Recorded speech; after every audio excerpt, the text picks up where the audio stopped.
Hello everyone, and welcome to the second session of this year's CommsCom. Before we get started, I'd like to mention a few bits. For housekeepings, you can submit your questions to the speakers in the Q&A panel on the left-hand side of your screen, and we will leave some time at the end of the session to get through as many as possible. If you would like to book a meeting or a demo with us, you can do so by clicking on the widgets on the right of your screen. You can also open up the group chat at the bottom. Next up, I'm delighted to welcome Salma El-Wanadi, who is a writer and BBC presenter. Salma will be joined by Jessica Hope, who is the founder at MD at Webmart, Abebio Fagade, who is our global comms manager at Heineken, Dion Pillay, who is the head of marketing ops at Legal & General, and Khaled Al-Bai, who is a cartoon journalist. Together, they will discuss diversity and inclusion within the PR industry. Salma, over to you.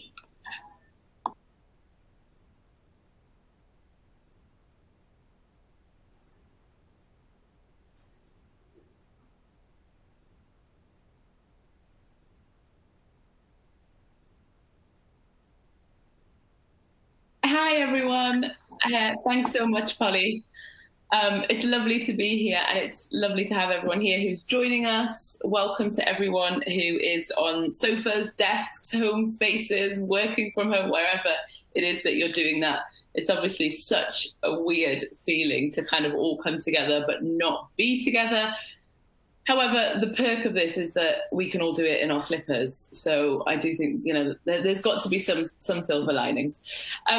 We're here to talk about PR, to talk about diversity, inclusion, what it looks like in the workforce. And we're going to get into that. And I'm joined by some incredible people to do that with me. But before we even dive into that, and before we get there, I'm going to ask everyone to tell me their name and the story of their name, or why they're named what they're named, or how they came to be named. Because I just think, let's start with that, and let's start with getting to know the people before we get into all of the professional stuff. And I'm going to start and tell you that my full name is Salma Magdi Abdulhadi El-Wardani, which obviously is a mouthful, and I don't use the whole of that, just Salma El-Wardani. And my name, Salma, means peace, or the one who comes in peace, or the peaceful one. And my mum told me that she named me this in the hope that I would be a peaceful child. You don't know me well enough yet to know how ironic that is, but basically the whole thing backfired. Not a peaceful child, not a peaceful person, I don't think. But that's the story of my name and why I'm named what I'm named. And I'm going to throw it out to everyone else on the panel, and they're all going to tell you their name and why they're named what they're named. Hi everyone, Obabi here, Salma.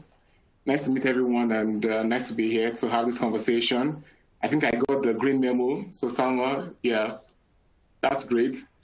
All right, so my name is Obabi Fagade.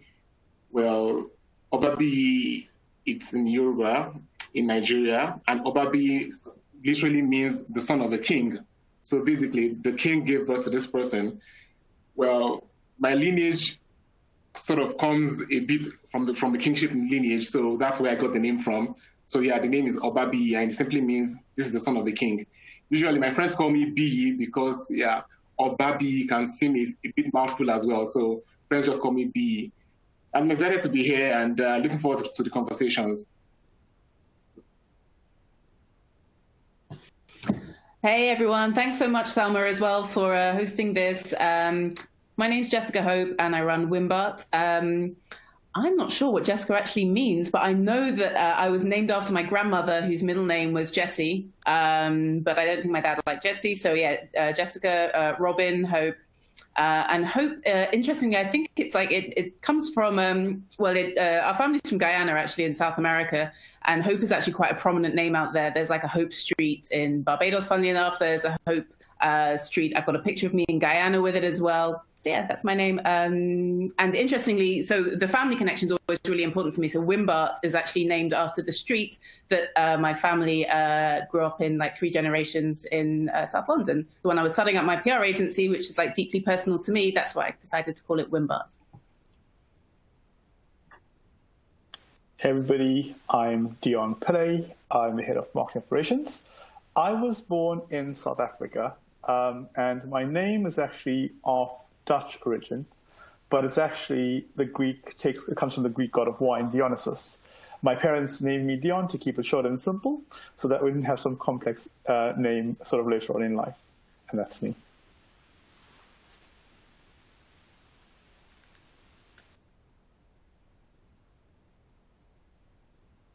I think we've got one last person, although I don't know if he's disappeared because this is what Hey. There we go. Assalamu alaikum everyone, I'm Khalid Al-Bey.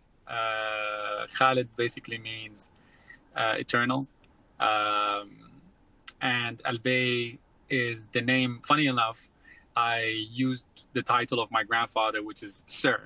And I used it because nobody used it in my family, because when I wanted to start drawing political cartoons, I knew that there was some sort of risk if I used my own name.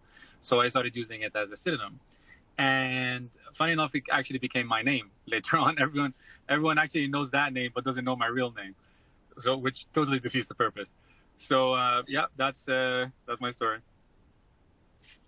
Thank you so much, guys. We've got kings, gods, eternals, generations. Thank you for sharing that. I always think it's such a small thing, and we never think that actually there's so much behind it, but that even behind the smallest things, there are big, big stories that tell so much about us and where we've come from and our heritage. So I always love starting with that because I already feel like I've got such insight into everyone. So Ababai, Jessica, Dion, Khalid, thank you and welcome. I'm so excited to chat to you over the next hour and just roll up my sleeves a little bit and get into this because I have so many questions, and I know our audience who are listening right now probably have 1,000 questions. So please do, everyone listening along right now, just as we're going, if some questions pop into your head, please do just stick them in the Q&A and we will get to them all at the end and make sure that we ask them all, and I am seeing them all, so do keep them coming. This is just a conversation that we're all having, and it's a conversation that is so important. It's been important for so many years. It feels like it's only gaining momentum and traction. It kind of goes through circles. I think it gains momentum and traction in different ways. But I wanted to start with a question to you, Dion. And obviously everyone here who's on this panel today are all concerned with the image in some form, in some shape, in some way. So obviously, you know, Dion, you're head of marketing. Khalid, you're a cultural producer and a cartoonist. You tell the stories with your drawings. Obabai, you're global marketing communication manager at Heineken. Jessica, founder of Wimbart, which is a PR agency. And I've worked in marketing my whole career, and I head up a marketing agency. We're all concerned with the image. We're putting out a story. We're telling a story externally. So Dion, the question that I wanted to start with you is, when it comes to diversity, what do you think the image is outside? What is the world seeing when it comes to diversity in the workforce? What is the world seeing, and what is the actual reality behind closed doors in offices and in the workforce? Very good question, and thank you for that. I think what we're currently seeing, and I say currently, is we're seeing a shift. We're seeing a massive shift that's starting to reflect society, which is great, but the reality, to your point, is not the same. We recognize that behind closed doors, companies are putting on a front to show their clients how diverse and inclusive they are. But there's still so much more work to be done to become more diverse and inclusive internally. And I guess, you know, we're talking about the PR industry as well. And me as a client to the PR companies, my question is always, how can you accurately reflect society if you are not going to be diverse yourself? So it's nice to say, here's this lovely image we've created for you to go out and put on the sort of front to the public, but are we actually practicing that sort of, what we're sort of preaching, if you want to call it that? Yeah, I think that's such a good point. And Jessica, I wanted to throw it over to you as well, because you talk to your clients about the story that they're going to tell and what they're going to portray out there. And like Dion's just said, there's a disconnect between what's being put out there, what we're all talking about online as brands and individuals, and what's actually happening in the workforce. How do we start bridging that disconnect, Jessica? Yeah, that's a really good point. I think it's just basically being a bit more intentional about who you hire and bringing them on board and making sure they have visibility with the client and making sure that more like minority groups have a voice. We work just primarily in African tech PR, so we hire a lot of Africans, right? And but Africans who live in the diaspora as well. So they're able to kind of bridge that gap, I think, between speaking with clients, understanding the language, and yes, whilst we work with speaks English, there are obviously layers of like understanding and cultural nuance when it comes to that, but being able to then kind of connect with journalists on the ground, our clients on the ground on the continent, but also when we're speaking with international journalists as well and bridging that gap as well. And that's really important. And, kind of just speaking to our clients in a way that kind of makes them brings them on board. So, lots of chat or, we work with a lot of Nigerian clients. So the Nigerians that we work with, they might often drop a lot of Nigerian, Yoruba terms maybe when they're speaking to the clients. And that's kind of building that rapport and building that relationship with journalists as well. And I think that, we generally understand the challenges that a lot of our companies that we work with have on the continent. And then we can kind of figure out ways to work with them to relate those issues as well. Yeah, absolutely. Khaled, I wanted to jump over to you because you're, a cartoonist, you're a political cartoonist. You tell the story and commentate on what's happening. And a lot of what you do in your work, and I'm going to actually just put up some of your images here. There's one here. A lot of what you do is you capture the sentiment, the emotion, the feeling, the consciousness almost of what's happening at the time. And of course, we're all, coming at the back of the summer that we've just had, in which protests were sparked globally across the world, protests for the murder of George Floyd. And suddenly there was this rising consciousness. Suddenly everyone cared about diversity and about Black Lives Matter. And I know I say that in quite a bitter way. And I'm not saying people didn't care before, but for people who'd been working in this space, it was great to see the world take notice. But there is also, and I'll just speak for myself here, there is also a part of me that goes, ugh, now you care. We've been at this for so long and you didn't care before. But anyway, Khaled, you capture the story of what's going on right now with your cartoons, with your commentary. What lasting effect do you think any of the BLM marches have had on the diversity that we see in the workforce, the diversity that we see played out in every space in our lives? Do you think that these images of the protests, these images of, Colin Kaepernick kneeling from before, images like that, do you think that they will stay with us and they will have actual tangible change in our society? Or do you think this is just a product of a moment?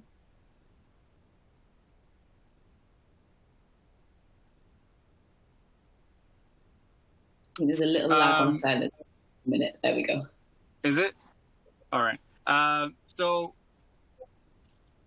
my work started with the Arab Spring, right? I used to draw before, but it all started with the Arab Spring because there was a lot of us during the Arab Spring, which is the revolutions that happened during 2011 in North Africa, mostly in the Arab world. It led to a lot of people working together, that led to these revolutions that happened, that tried to change systems, but didn't, right?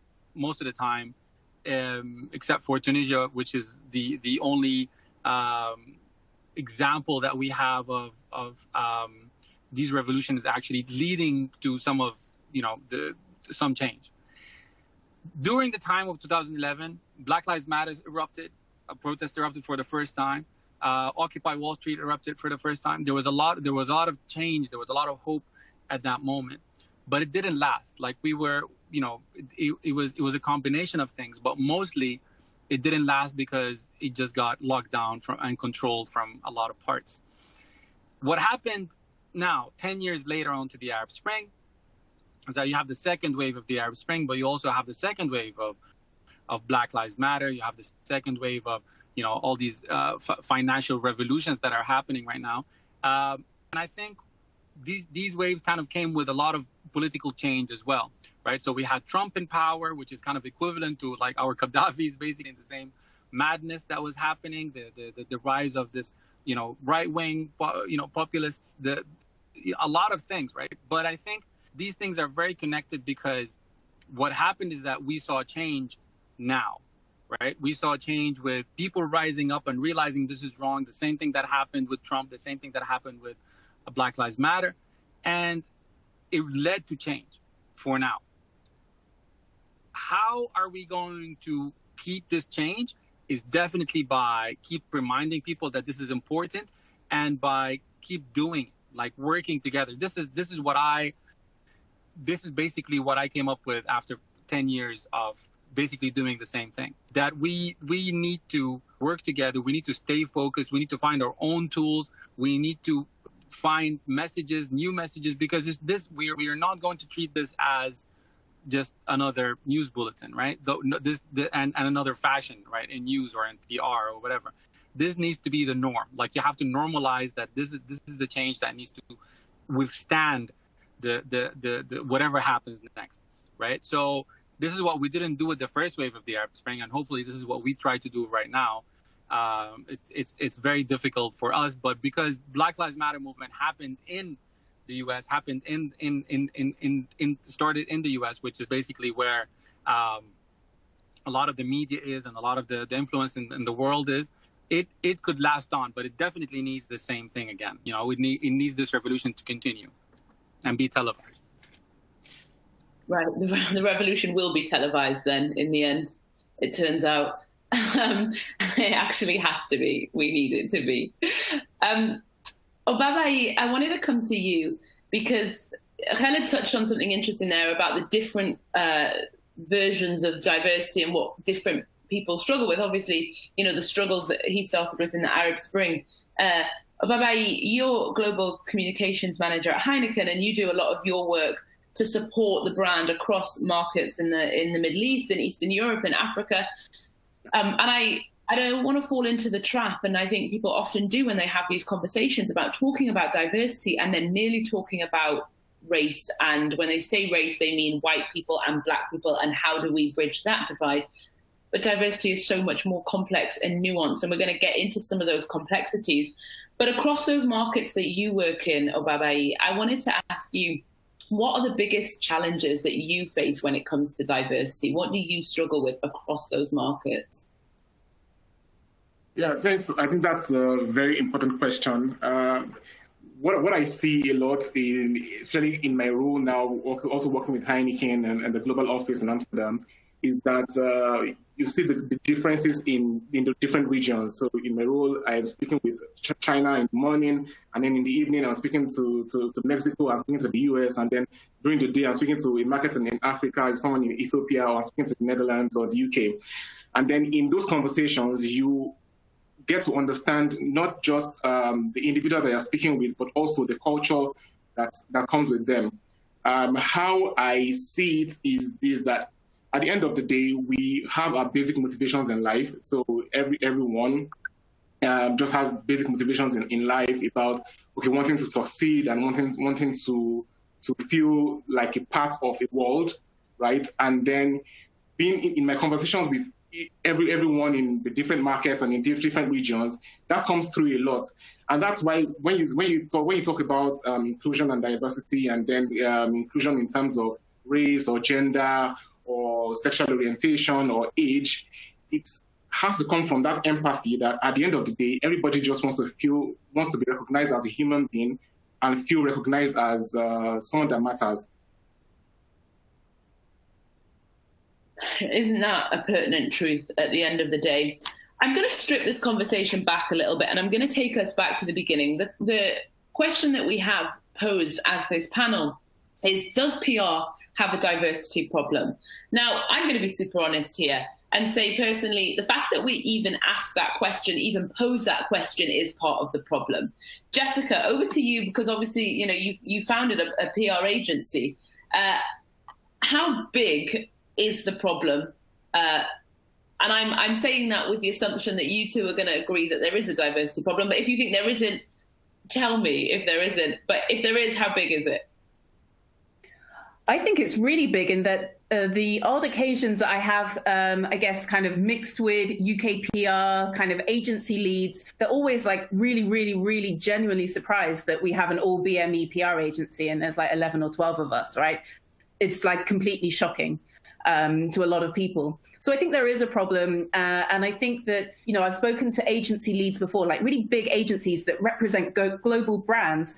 And sometimes they've kind of like asked me as if it's like a charity thing or is it like a CSR type thing? They don't necessarily mix the fact that they can't kind of cope with the idea that this is what we focus on. And we've been super intentional about making sure that we build like a representative like workforce to like work with our clients. Yeah, I do think it is a big problem. And I think, interestingly, during the Black Lives Matter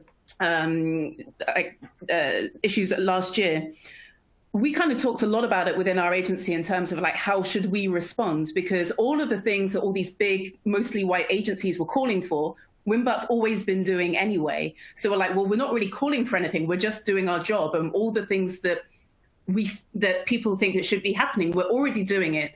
But we found it really kind of frustrating that a lot of the PR agencies were using Black Lives Matter as a kind of leap board to get some coverage for themselves. And I actually found it really frustrating that a lot of the big agencies were like, oh, well, we're going to be more intentional in terms of like hiring more ethnic minorities. And you're like, well, you should have been doing that anyway. It shouldn't take a guy like being killed on like camera for you to realize that you need a more diverse team. So it was really opportunistic by a lot of like UK PR agencies.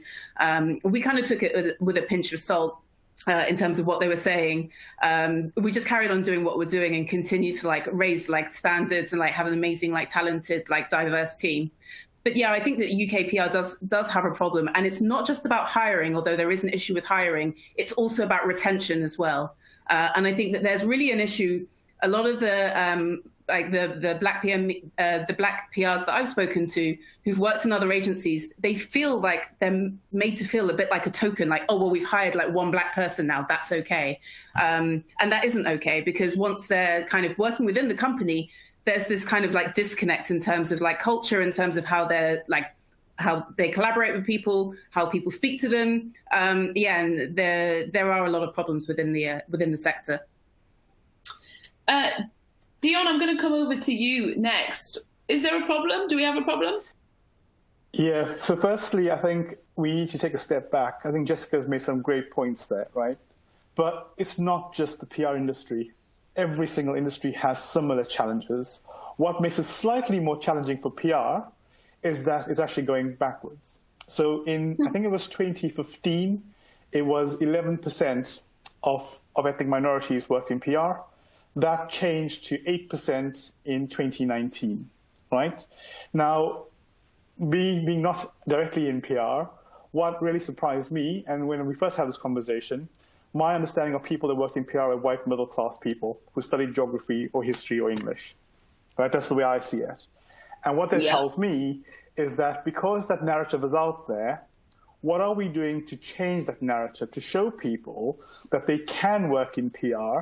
And we also have to blame ourselves and our parents, because our parents, who traditionally, being an ethnic minority myself, we were told, become a lawyer, doctor, or something else. The creative arts and things like PR were never considered because it was seen as elite jobs that was all sort of, chronism and sort of people, connections. If you had a good family that had another connection somewhere, you could get into PR. And that's just the reality of what it was like. Now, that obviously has shifted. And looking at the research, people love working in PR. So even the people who are not being given the opportunity still love working in the industry. So to all those points about, attraction and retention, great. But once we have people in there, what are we doing to make sure that people are given the right opportunities to develop themselves? But more importantly, we don't want to be tokenistic in the approach. It's recognizing people's talent and rewarding them for their talent. Or what happens is, and what's currently happening in PR, lots of the ethnic minority talent are leaving and creating their own agencies, right? That's because there's entry-level roles, you get in there, and then your career stagnates. So really, really important to think about that. But it's not just about ethnic minorities.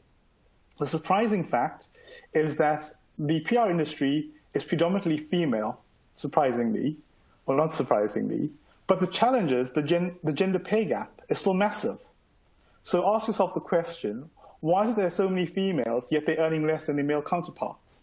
Is it still based on historical findings that, because most of the men run the PR agencies, or maybe traditionally, therefore they sort of having the fact checks, as we call them? But it's about getting that balance right. It's about ethnicity, it's about sexuality. It's about, I'm an LGBTQ+ from that community. And equally, when I'm sort of working with agencies, I'm looking for companies that are representative of society of every single time, the gender, the sexuality, the ethnicity. It's not just one single thing. And I think our approach has to be one where we reflect society in everything we do and not be tokenistic. And we need to stop focusing on equality, because it's not about equality, it's about equity. Making opportunities, because we're not in a level playing field at the moment. There's a massive gap, and we need to address that gap through equity hiring.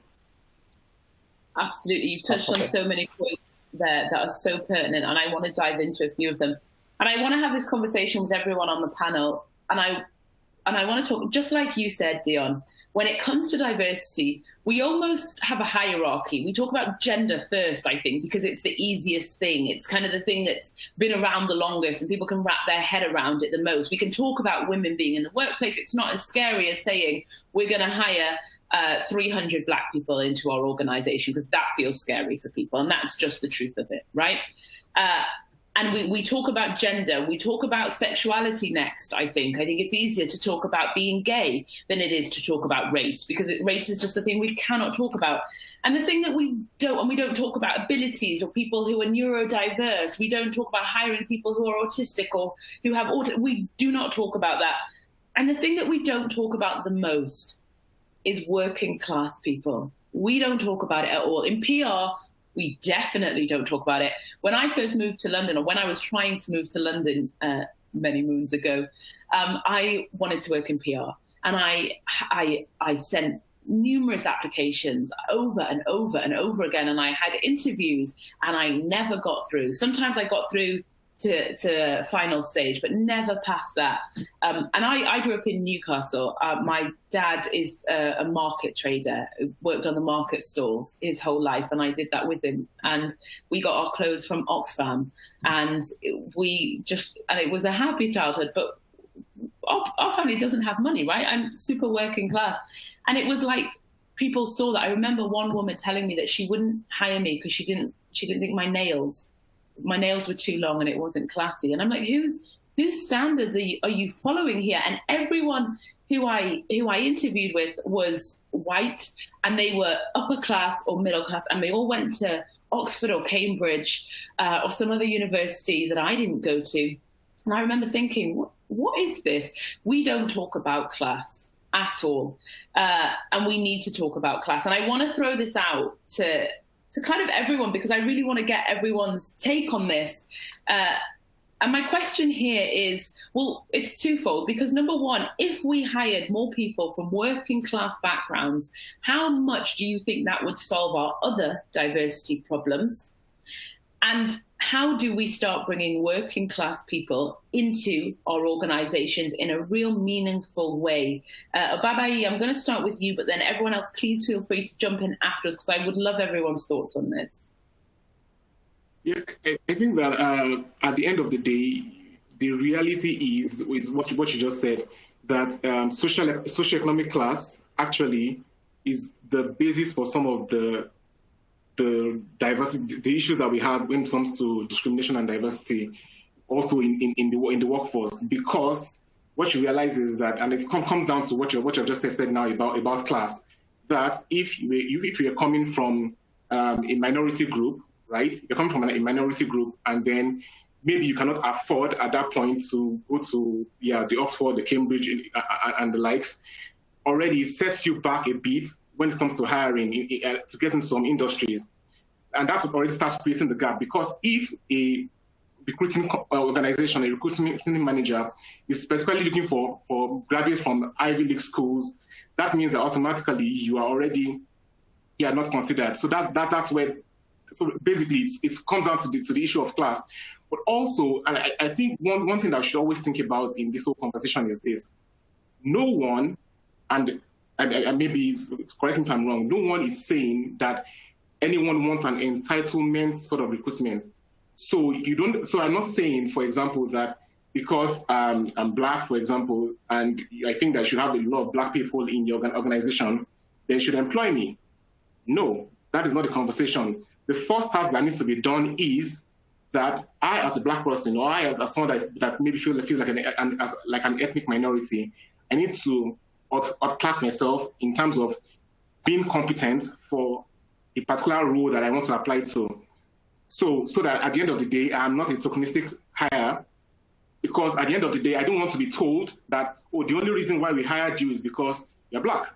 I want to be told that you have been hired because we find you as a competent person.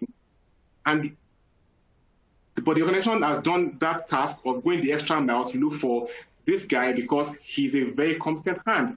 And so two things to just summarize what I've just said. The first part is to be able to reach out beyond just some socioeconomic class. And once you're able to reach out and stop saying that, okay, only from this kind of schools, because it's just a bias that you see CVs in front of you, and then you see some schools, and then you see some other schools, you tend to begin to favor this kind of school. So it's just the bias that comes into it. And to be able to first eliminate that sort of bias, and then we can be able to resolve some of the issues that we see in the diversity. Jessica, I want to go to you. What are your thoughts? Yeah, I thought that was a really strong point that you were making, actually, about socioeconomic class and so forth. And it just reminded me of even just last week, we advertising for an account manager at Wimbart, and a really, really high percentage of CVs that came through via LinkedIn were people who were Oxbridge or LSE, who literally had no experience in PR, but they had a degree, or they were working towards a degree. And the job description didn't even say a degree was required. It said experience, like experience in B2B tech PR was absolutely essential. But there was a certain confidence from a lot of people who felt, well, I've got a degree, right? And I don't know if that's just the kind of like the educated side of them, or the socioeconomic class as well, or maybe a mixture of the two. But it certainly does give a lot of people a certain amount of confidence. Whereas actually for us, we're not necessarily looking for people with degrees, although if you've got a degree, it's fantastic. But what we want is experience, and experience hopefully can be gleaned from lots of different socioeconomic backgrounds as well. Yeah, absolutely. We've spoken a lot about tokenism in this as well. And Babai, I think you were mentioning tokenism and not being a token hire. Khaled, I want to jump to you to talk about tokenism for a second. Bear with me while I state this controversial question. Is there any place for tokenism? Does it help at all? Does it help? Let me explain that a little bit more. When I say does it help, we all talk about tokenism and about people hiring token diverse individuals in their organizations, and we say this is awful. The other side of that is you've got organizations who are so white, so male dominated, so middle class and upper class dominated, that the concepts and the language of diversity isn't one that they're engaging with every day in the way that you and I do. So if they are hiring token individuals because they feel like that's what's the current climate and that's what they have to do, is that a bad thing if that's their starting point? Or is it just bad all the way along the board? I don't know. It gave me a chance, I was always tokenized. I was always put in a box, right? I mean, it was it was like, the Arab Spring cartoonist. Like that was the title of I think the New York Times article that profiled my work, right? The Arab Spring cartoonist, right? And then after that, it was I did some work for the Black Lives Matter, and then it was like, the Black Fist cartoonist. It was like the Black cartoonist who's telling the lie, because they have to like cramp it into a headline, right? And that's basically what happens, is like you go from one box to one box, but I had to manage that I need to do other things, right? So I don't have a seat in the table. If I manage a seat in the table, I'm gonna get a seat in the table. Then I'm telling them what it's about, right? I'm gonna tell them the truth. But until I get that seat in the table, I'm gonna say whatever they want me to say to get that seat, because I have no power. Obviously, I'm in Sudan, and they could just, nothing could happen, like people just go their whole life without nothing happening. So for me, I needed to use that. I really needed to use that. I mean, they say, like, I remember, like, in one of the the articles or something, they said, it's like the hero of the I don't know what, and I'm not. People died in the streets. I'm not. I just draw cartoons, right? But but I had to be there, and I had to write my own articles to tell their stories. But for me to do that, I had to at least get somewhere. So yeah, I was tokenized, but I used the hell out of it. Right, and you were able to use that as leverage and hopefully pull up more seats at the table. Again, I'm not stressing. I just want to stress this again. Token gestures aren't enough, and they're not good enough, and they're not okay. My point is, we're having conversations thinking that everyone is as adept and educated when it comes to diversity. And the actual fact of the matter is they are not. And I can't stress that enough. And that's the place that I want to have this conversation from. So sometimes tokenism, if that's your starting point, then so be it. But following on from that, Dion, how do we get away from just token gestures? And there might be people listening right now who are part of organizations who are making token gestures, who posted a black square on their company social media for the Blackout Tuesday, I think it was, during the summer. There are people who are listening right now who know that they've maybe just hired someone and it's tokenistic. Yeah, they can do the job, but they thought we better do this because everyone's talking about diversity. And that's fine. That's a starting point. How do we build from that point? How do we build so that our diversity is systematic in our organizations and not just token gestures? Yeah, I'm like you. I'm not a fan of token hiring. I don't think it's sustainable, right? Do you want to be the person that got a job because you are a certain type of person, because everyone else is judging you, or you feel like you're being judged constantly, right? The spotlight's on you constantly. I think where it starts in sort of shifting the dial is a top-down approach, thinking about the culture of your business. What does it mean for your business and your brand? And then building from top down, saying diversity is important to us for the following reasons, and here's the value it creates. We know diverse thoughts or diverse thinking helps shift and change organizations. And there's a business case for diversity and inclusion. What we should start doing is, we talked about talent pools. Where do you start from? We're not saying, suddenly go out and find the best 25 people you can in the industry and bring them into your company. We're saying start off with those little talent pools, build and nurture talent, and give them the opportunity to progress within your organization. That's where the challenge lies, right? It's really standing by why you're doing it, not just doing it to tick a box, as most people say. Oh yeah, we've ticked the box. We've hired 5 black people. We've hired three females, whatever it is. That doesn't work. It's not sustainable. Real meaningful change comes from policy, and it should make sure you're enforcing that policy. And it's a top down. So it's your senior execs all the way through middle management, because that's where the biggest sticking point has been for us, getting middle management buy into the value of diversity and inclusion. Because if they're not bought in, you're going to find it's going to stop somewhere in between and nothing's going to change in your business. So I think it's about the whole cultural shift and change that will add value in your business. Yeah, I think that's a really pertinent point. Obabayi, I'm going to come to you, and I want to start getting your thoughts on how and what we do to make change, because it's so easy to sit here and talk about what's wrong, and we can do that. Oh my God, we could do that all day long because there is so much wrong, right? But at some point, we are then all just admiring the problem. And I know I can see lots of you guys who are listening and watching right now putting in your questions. So please do continue putting in your questions. In the next 10 minutes or so, we're gonna head over to questions. So keep them coming in. But I wanted to just do a few quick fire rounds with everyone about what we actually do and how we take this forward and where we go next. Obabayi, you spoke a lot about not wanting to be the black hire or the token hire. And, Dion, you're saying as well, you're not a fan of token hires. I would like to stress I'm not a fan of tokenism either. I'm starting from a point of, oh my God, it's all so bad. Where do we go from here, right? Obabayi, you don't want to be that person. You don't want to be that token hire. Which is absolutely the right attitude. And of course, nobody wants to be. For organizations who haven't even started addressing their diversity problem or their diversity journey, and they're about to take their first steps, Obabayi, what would you suggest that they start with? Where is the starting point? What do they do first? They've all sat around in a meeting and gone, we're screwed. We have no diversity in our organization, whether that's class, gender, sexuality, race, whatever it is. where do they start, Obabayi? Yeah, I think bottom line, the best way to start is to start, right? I remember watching Sean Connery's movie, The Finding Forrester, and he was saying that the best way to start writing is to start writing. And I'll give an example. I was having a conversation with some leaders in an organization about 6 years ago, and in the conversation, I was asking that why is it that so you have an Africa region or an AMA region or a region that's supposed to be about Africa, and there's no one in that region that is African.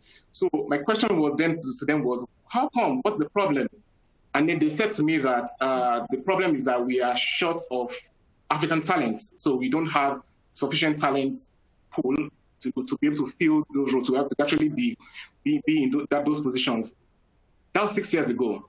Last year, I met the same set of people, and I said to them, and I asked them, so how's it going? Because I saw that you had a session recently, and then I still don't see Africans represented in your whole session, and it gave me the same answer.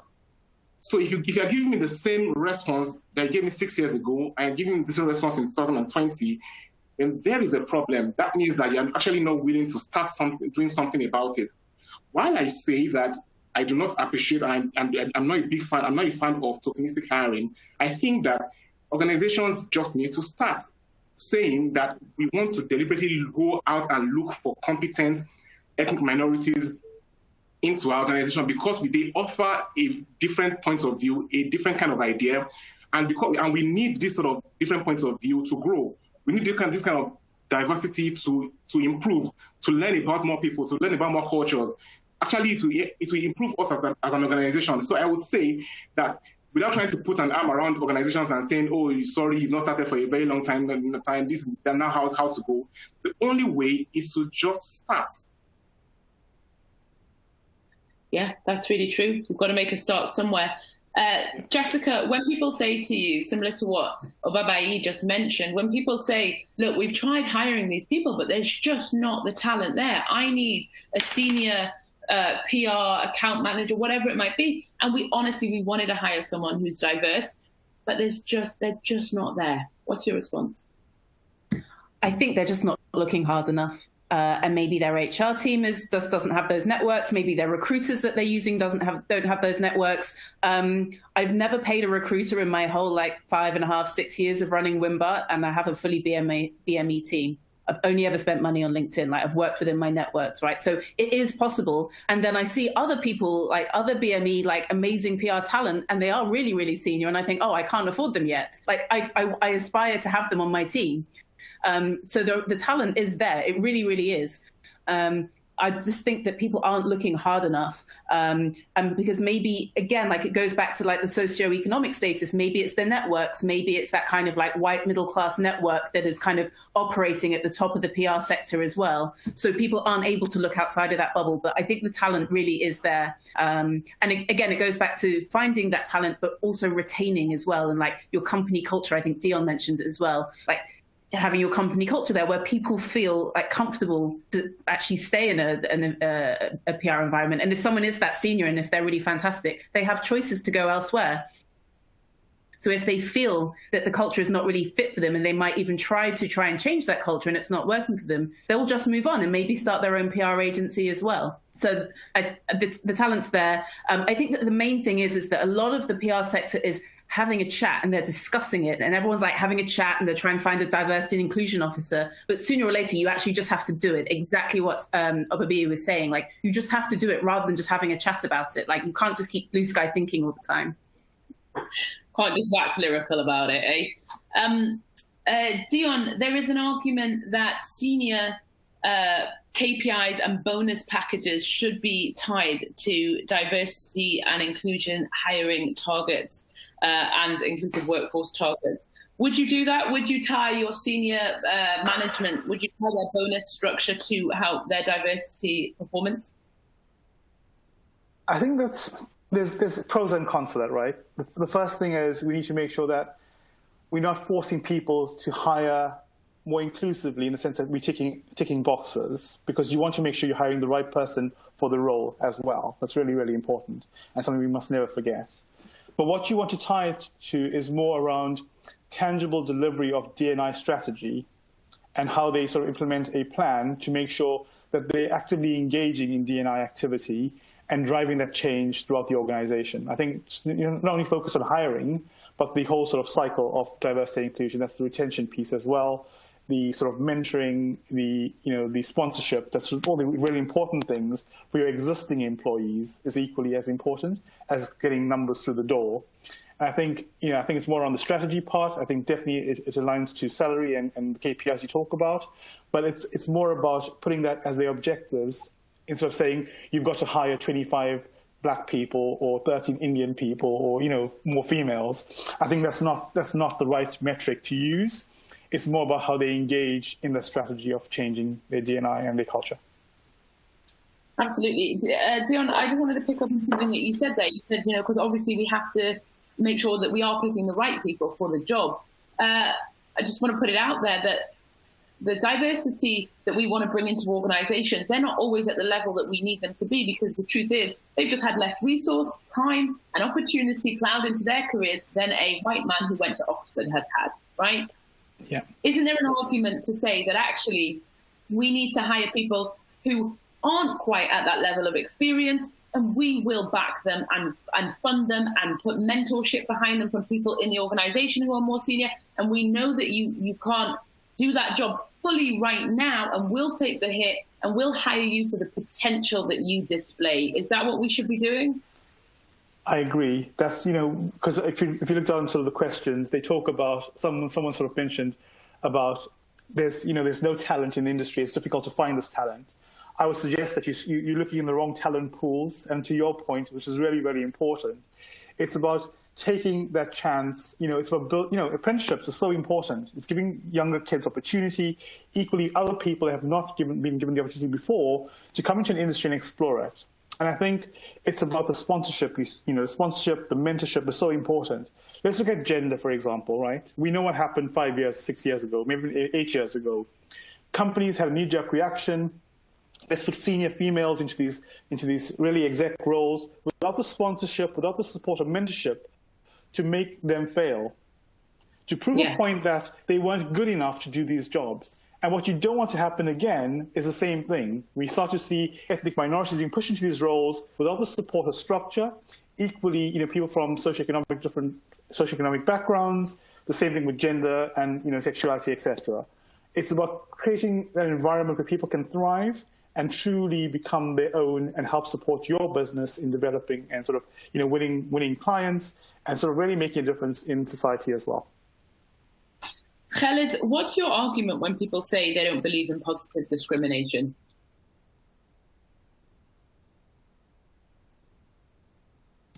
I'm sorry, I didn't hear that part, sorry. I was saying, what's your argument or what's your response when people say that they just don't believe in positive discrimination? Because it's still discrimination. I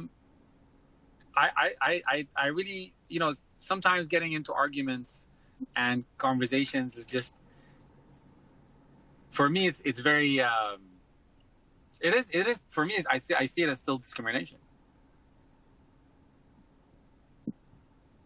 Okay, so that's really interesting, actually. So you wouldn't, but I mean, the other side of that, the flip side of that is, positive discrimination in that we are going to hire, we're going to make sure that, yes, we're advertising this role, but we're going to make sure that we hire a female because we need more women in our organization, right? And people say, well, I don't believe in doing that because you're still discriminating in the same way as if you were a guy and you said, we're just going to hire more men continually. You don't think there's any space for that positive discrimination? I mean, I don't know why they call it positive discrimination to begin with, but for me I really think that it comes back again to tokenism, and it comes back to, because if we should have that in mind. For me, like, we should have that in mind, but if we don't have the right person as a woman or as a Black person, what do we do then? Right. Yeah, I totally hear that. Speaking on that a little bit, Ababai, I'm going to come over to you and ask you the question, how do we get senior buy-in when it comes to diversity? Because often it gets pushed as a HR problem or someone else's problem. How do we get senior buy-in? Yeah, I think the important thing is to basically be the sponsor and the I would say the voice of these kind of conversations in the organization.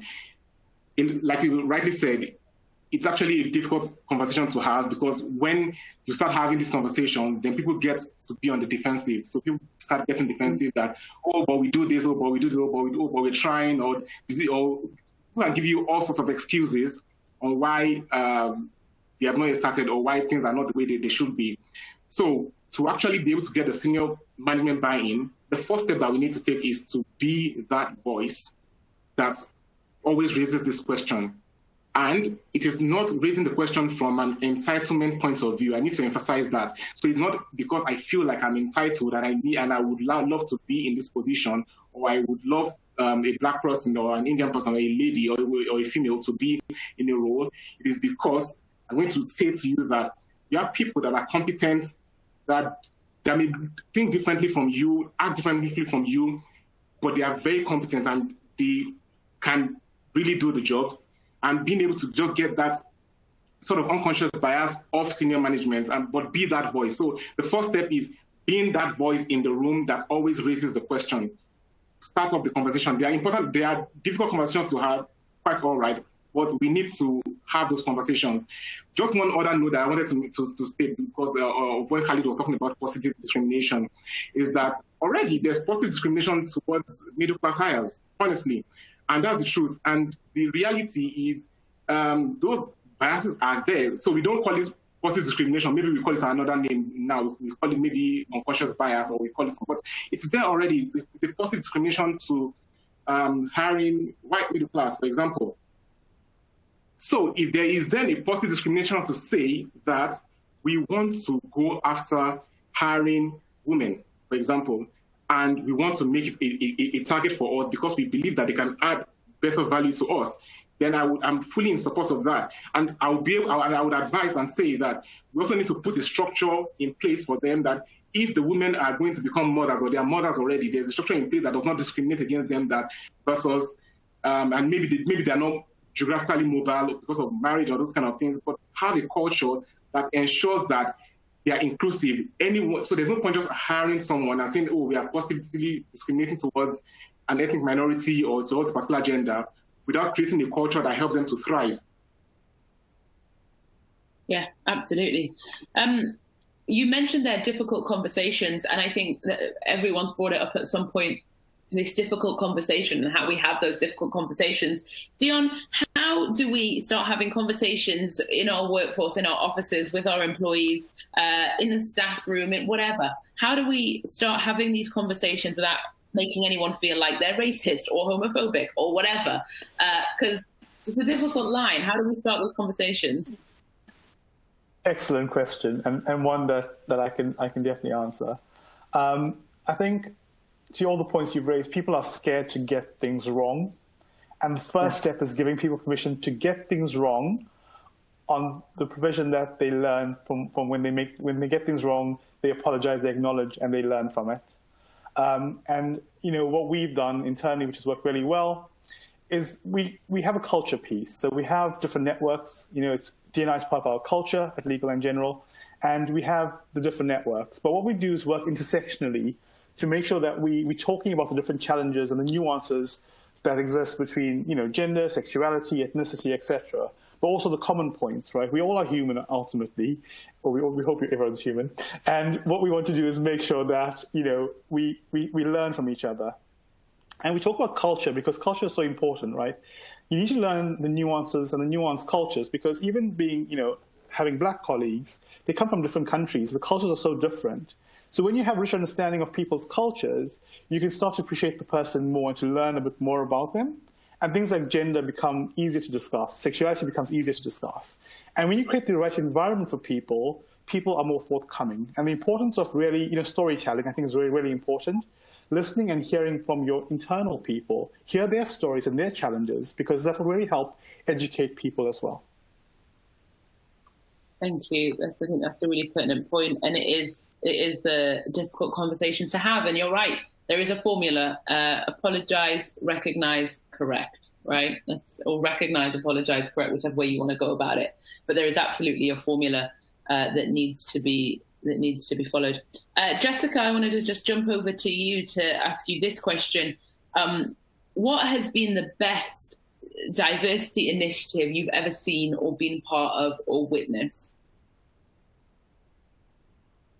So I think a couple of years ago, I worked with the BME PR Pros initiative that was set up by Elizabeth Bananuka. And that was really great because it was just peer-to-peer mentoring and helped build a network. And it was fantastic. I found it super positive. She gave really good structure in terms of this is not victimhood or just thrashing out oh, this is a terrible situation. It's okay, this is how the situation is. What can we do to actually make a positive change? And it's helped me personally build my network as well. We've hired people that we've met through the BME PR Pros scheme. Someone on my team actually became a mentor last year as well. So yeah, it's that's really, really, it's been super positive and non-tokenistic as well. And again, different backgrounds, different, not just Black, but Black, Asian, men, women, do you know what I mean? It really has focused on the diversity agenda. And actually, just to go back to Dion's point about the culture and sort of understanding different cultures, I think that's really, really important as well. And it goes back to our theme that we've had throughout this talk about tokenistic as well. And that, you don't just want to be, the Asian person in your agency, and you don't just want to be the Black person. If you're Asian, you might be from Pakistan, you might be from India. If you're Black, you could be from Nigeria, you could be from Jamaica, you could be from Kenya. We have people from across the world in our team, and it's celebrating that culture, and it's feeling okay to ask questions as well. Previously we have a lot of Nigerians on our team, but we'll ask stuff about, someone who comes from the DRC or their family comes from DRC. We'll ask questions about that culture, and then just to learn more. And once you have a culture where it's okay to ask questions and be inquisitive and kind of then celebrate other people's cultures, it's so much easier as well. Yeah, absolutely. I want to just keep asking you all the things that I want to ask you, but we've got so many questions from our audience, so I'm going to start going through those now. So if anyone does have any other questions, please ping them in now as we go through them. If you see me squinting at my screen, it's only because I'm trying to read questions, not staring at you very intently. I've got a question here from, I don't know, are we saying people's names? I've just had that thought. I don't know if people want to be anonymous in these questions. I've got a question saying, great insight. Thank you, folks. Completely agree that PR has a diversity problem. I know this person who's asked this question has asked a little bit about how we encourage people into the PR industry from working class backgrounds. And I know that's kind of been a theme that we've been talking a lot about, how we bridge those divides. But I want to focus on the second part of your question for just a moment, in which they've said, do you feel like white people within senior levels of organizations are looking to people of color to lead D&I strategies and thereby handing over responsibility rather than taking it on themselves? If so, how is it best to address this to make sure it's a genuine commitment at all senior levels? And I think that's a really pertinent point, actually, and I want to go to Ababayi for this first, in that, because I know you spoke a little bit about senior buy-in, Ababayi, but this is that line, isn't it, between it's everyone's responsibility. It's not people of color's job to fix racism. It's not for women to fix, to fix misogyny, but there is the line as well in making sure that the right people are speaking and taking up space. Ababayi, I'm gonna hand that question over to you in terms of, do you feel like they're abdicating responsibility by giving it to people of color to lead D&I strategies? I think so. I absolutely think so. I think when you say that, and I see it a lot in organizations, and when I check a lot of organizations, I check their board of directors at the executive board, and I see someone of an ethnic minority or something like that, and then the title is Head of Inclusion and Diversity. I'm like, sorry, doesn't he have any other thing that he can do in this organization apart from being Head of Diversity and Inclusion? And honestly, because a lot of times it's just abdicating responsibility, honestly. And the truth is, if an organization really says, if senior leadership really thinks that it is important for the organization to have this sort of diversity within the organization, then let it be led by someone on the executive board that is not from an ethnic minority, that has not been appointed because the person is perceived to be of a minority in terms of ethnic diversity or whatever. It has to be that I, as a senior management person, even though I'm white, I'm middle class, I think it is important and I take it upon myself. So I think it's one thing that whenever we're having this conversation also within our organizations, we should stress out and say that, look, there's no point at just appointing some Indian or a black person or someone that is gay to say, okay, you're the head of inclusion and diversity because already that's a tag. That's already putting someone in a box. So the best way to avoid that is let there be a senior leadership sponsorship of that program and let the person lead it. Yeah, and that goes back to what Dion was saying about sponsorship and mentorship and support in organizations, which is part and parcel of diversity. I've got another question here I want to throw over to Khaled. And this question says, I wanted to touch on performative activism as it's a key term at the moment.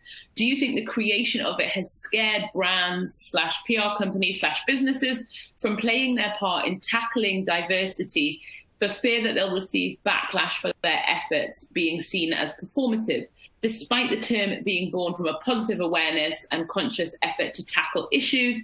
Is performative activism actually hindering us moving forward? Has it created a hostile environment that doesn't allow for any wrong footing? Khaled, I'm throwing that to you.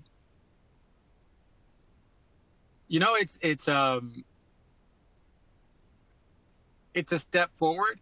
Again, even if it's performative, but I think it's very important. I mean, my role as a political cartoonist is I'm a critic, right? I critique society and stuff like that, and this is what should happen. If you feel that this is a performative act about about activism, about inclusion, that PR companies are PRing, we need to step up to that, and we need to stand up and say, no, you're doing this wrong. And I think people from inside of these companies need to talk up, need to speak up, and they need to say that this is not the right thing to do and all of that. Because again, I've given the example of at the beginning of how we've lost the revolution, how we've lost our time. This is again, like if we do not insist of protecting what we have right now, what we've gained, even, when to throw small lies at us saying, oh, look, everything is okay now, we're doing great, we have a few black people here and there, this is amazing, this is not what we want, and so on, or if it stops after a while or whatever. Thank you. I'm just firing through as many of these questions as I can, so excuse my rapid running through them. I've got another question that I wanted to throw to you, Dion, that says, funding is a key point. Are low-pay entry-level roles / internships to get the required experience, of which Jessica was talking about previously, a barrier to diversity, especially for working-class people who can't get their careers subsidized by families? Yeah, I mean, it's down to the organizations, right? If you want to attract that talent and you're really sort of serious about making a difference, then it's about paying fairly. And I think, I can speak for ourselves as a business, we always make sure that, even entry-level roles pay a reasonable salary, because there's also investment in education and training. So as a business, if you want to really make a difference, don't only think about the basic pay, but think about the other bits and pieces that you can add value with. So that's the training and development for long-term career progression within your organization, because these individuals will add massive amounts of value in your organization. If that helps. Yeah. And I want to respond to everyone, but I just want to get through as many of our questions from our audience as possible. Jessica, I've got a question here that says, is there a problem with the structure of PR as an industry?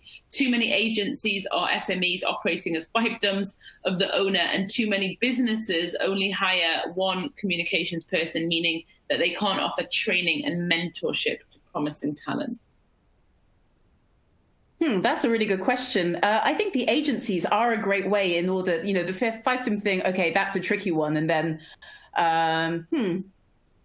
Yeah, I think it's just about making sure that the talent has the opportunity and opening people's eyes. But there are big agencies as well. You know, there are a lot of sort of small SME PR agencies, but there's some really big agencies as well. And they're the ones who really should actually they've got the resource as well to really like power the kind of drive for recruitment from more diverse backgrounds as well. Yeah, it's a really tricky one. And actually going back to Dion's point about the sort of entry-level positions, you know, I actually think that, you know, it's absolutely shocking that you wouldn't pay interns or, you know, pay a decent salary for entry-level positions as well. That's kind of part of the main issue as well. Khaled, I'm going to throw to you for this next question that says, my question is around the value of big companies speaking out on their commitment to diversity. Is this helpful as they may inspire others or may spark that bigger conversation, for example, Ben & Jerry's last year? Or is it more important that companies just do the work to be inclusive quietly and consistently? Or can both of those things be positive? I think both, definitely both. I mean, now we live in a time where everything is Instagrammed, you know, everything is about the headlines, right? So if a huge company like these, you know, talk about inclusion, say that we admit our mistake and we apologize, and this we're rolling out these new policies. This is amazing. It will lead a lot of people to do so. So I think definitely talk a lot about it, because this is how people will know about it. This is how other companies will know about it, and that will lead other people on. Absolutely. Obabayi, I'm going to go to you for this next question, and it is simply, is working from home making it easier to hire diverse talent? And I think that's something that ties into something that I wanted to ask earlier about the current climate that we're in, and COVID kind of allowing for everyone to work at home. Is it making it easier to change the diversity landscape, Obabayi? Yeah, I think so. I think it also gives the opportunity to think about recruitment and work differently. In the past, it's always been about, okay, so you want to hire someone in the UK and say, okay, you work in the UK and then you do everything in the UK. But maybe you want to extend your footprint to somewhere in Africa or some other parts of the world, and you have someone stationed there that can do the work, and you can have this kind of communication, working from home and all of that. So I think work from home will change the landscape of work generally. And from a diversity point of view, it does. I mean, at the end of the day, structure needs to be put in place to get the full value out of it. But from a point of view of what's the potential, I would say yes, it does. Yeah. I want to throw this question to Jessica, because you mentioned earlier, Jessica, that you hadn't paid a single recruiter to hire your teams, and you've built your business that way. And I've got a question from someone that says, are there ways to better advertise jobs that are more open to diversity, as in different requirements or a language used? That's a really good question. I think that, it's probably channeling into some of the PR diversity networks as well. First and foremost, I should say that you should never just ask people who are kind of central to these networks to do something for free. I know that quite often that people who are building communities, an agency will go to them and they'll say, well, I know that you're really interested in making the sector better for Black and ethnic minority groups. Would you mind doing this as a favor? Stop groups to do stuff for free for the community. You wouldn't ask your white friends to do that. So stop doing that with ethnic minority groups. It's deeply, deeply offensive, right? So I think it's working with these groups, but don't just be tactical, be strategic. Think about how you can build long-term relationships as well. But I think also the other really important thing is, if you hire, Black people, Asian people, they have their own networks as well. So if you are actually a company that does what you say you do externally, then think about how you can kind of build that halo effect within that group. So if, for example, you're a company that says we do this and we do that, but actually you don't, and you're one Black and your one Asian employee says, actually, no, they don't really do that, then that's actually, you're kind of shooting yourself in the foot. Whereas if you are actually genuinely pushing the diversity angle as well, and you are generally working hard to become a diverse company, your own members of staff, your own team members are going to be your main advocates as well, in terms of sharing the job adverts more broadly. Thank you, Jessica. I've got a question here that's just come in that says, I really love that you opened the session with a dive into the meaning behind each speaker's name, which brings me on to microaggressions in the workplace. Getting in the door is one thing, but how do we tackle the day-to-day issues that those from minorities face? Someone else also previously asked about what you do when your colleagues keep mispronouncing your name, which I think ties into this question of kind of, how do we handle microaggressions without telling someone to F off? That's my go-to. Not good, don't do it, might get you sacked. But Dion, I'm going to put that question over to you. How do we handle microaggressions if you are from a minority background once you're in the door? Yeah, it's a really challenging question. So I think the thing is calling it out. In the past we sat there silently in the corner, being scared to call people out on stuff. But it's taking them aside and just sort of making them aware of the impact it's having on you. And companies have policies around these things that they're supposed to safeguard and protect you, making sure that they are enforcing those policies. It's not okay for people to be using microaggression.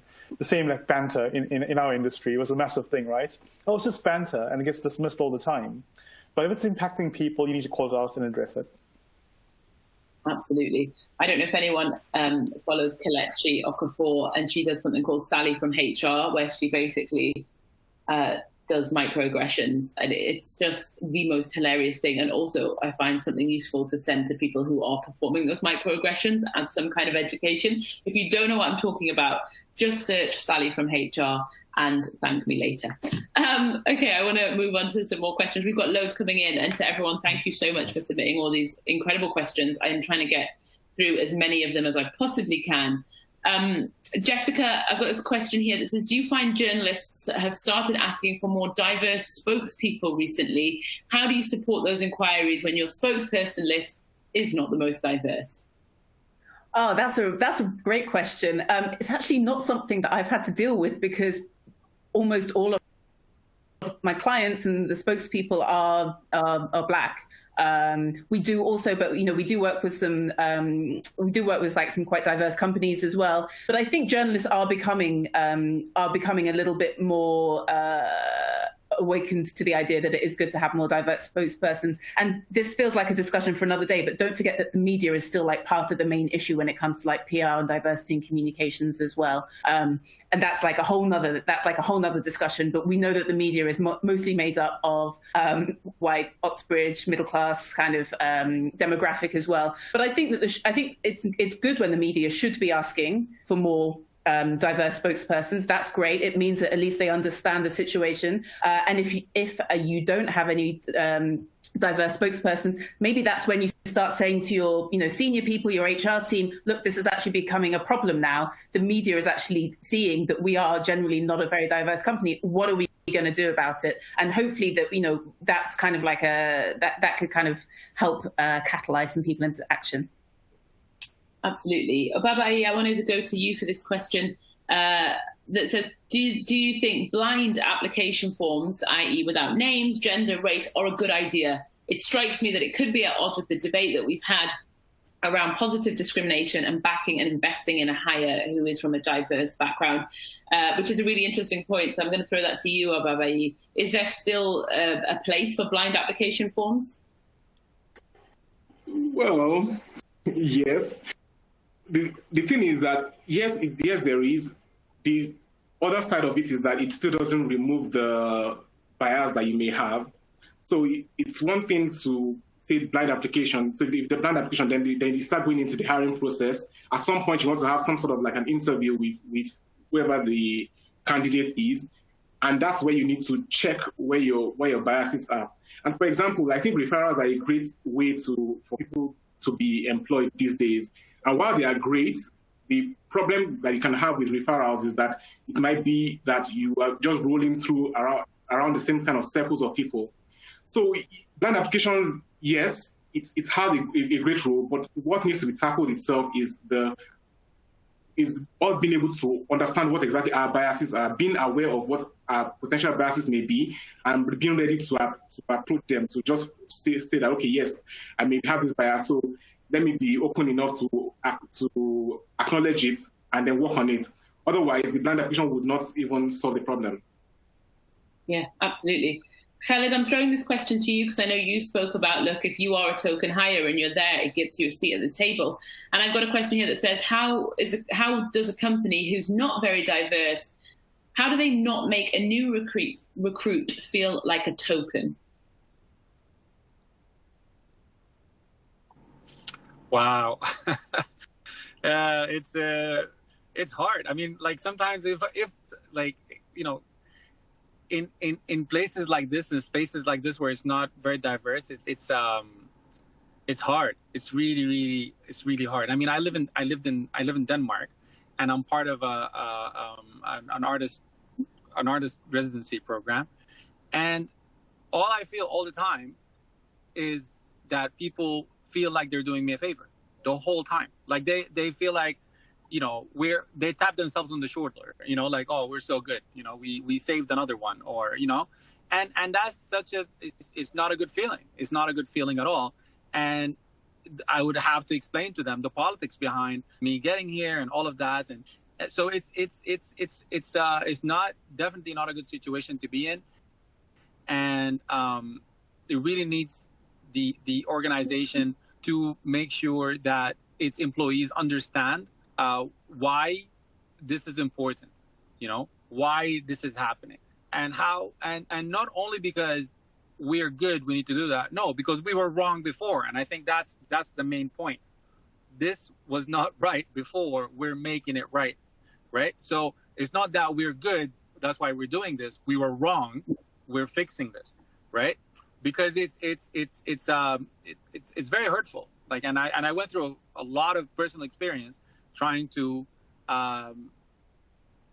explain myself, and you know the residency that I'm part of is basically like an artist protection program, and and most people feel like, oh, okay, yeah, that sounds like something that we, you know, I'm like, yeah, but you're part of the problem, you know, your government was part of the problem, so it's not really that. You know, so anyway, so it's just it's really important to let people know that this was wrong and now we're doing the right thing.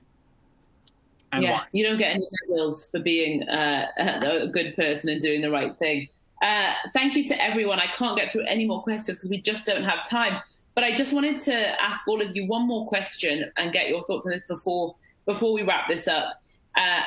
The conversation that we've had over this last hour and a half has been about, yes, there is a diversity problem in PR. No one is arguing that. No one is saying they're not. The diversity problem isn't just in PR, it extends to lots of other industries. We have a huge problem hiring working class people. We have a huge problem talking about it. And brands are incredibly fearful. Brands, companies, organizations are so scared to do anything, so they do nothing. They are in fact paralyzed. And the definition, the actual dictionary definition of paralyzed, is to be so afraid that you physically cannot move in any direction, which is where we're at with brands and businesses. We are all paralyzed. So that's kind of what the conclusion that we've all come to. Yes, there's a problem. It's scary. It's really difficult. So really quickly, I just wanted to go through all of you just to get your thoughts.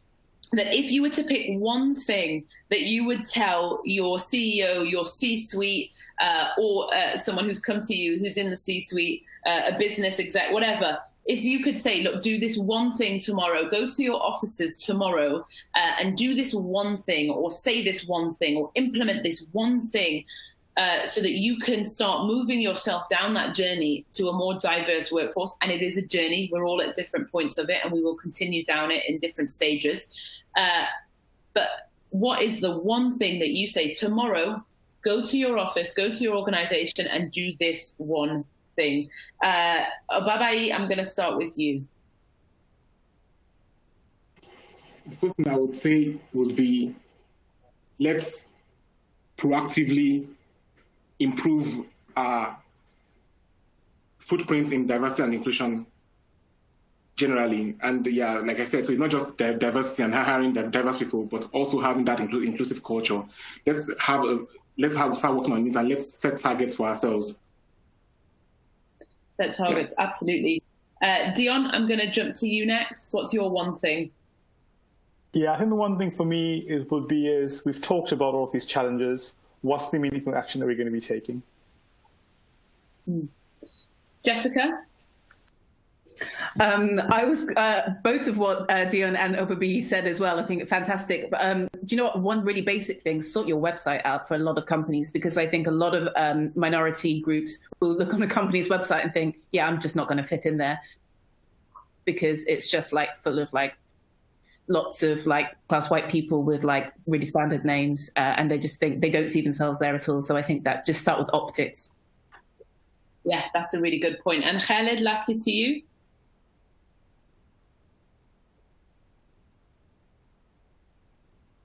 Sorry. Yeah, I would say visit your like HR and look at the pay gaps. Look at these things and see how wrong you've been doing, and look how less these guys are paid, and look how less the women are paid, and reflect on that. Yeah, absolutely. And I'm going to leave with my one thing being, go away and if you are senior in your business, or tell your CEO to release a statement internally and externally that says, we are committed to this journey, we are doing it, we are learning, we're open to change, we're open to getting it wrong, and talk about it with me. Let's have that conversation because I need help and advice and I'm not above that. Is exactly what I would say. We have to wrap up there, but Jessica Hope, Dion Pillay, Obabayi Fagade, and Khaled Albay, thank you so much for joining for this conversation. Your brains are brilliant, and I wish I could talk to you all night long, but unfortunately we have to stop. But thank you so much to everyone, and to everyone who has been listening along to this. Thank you, Salma, and to the rest of the panel as well. It's just really interesting to hear, and a really great conversation. I hope it's given everybody some reflection points that they're going to take away and think about, and hopefully talk internally in their company with as well. We now have it was meant to be a 30-minute, but we've run over a little bit, so you've got a 25-minute lunch break. Please put the kettle on, grab something to eat before we settle down for our next session, which is at 12:50 today. So, and to watch that, it's watch session at the bottom of the screen. It's actually our flagship session of the CommsCom, and it's the state of the media. Okay, thank you very much, and we'll see you soon.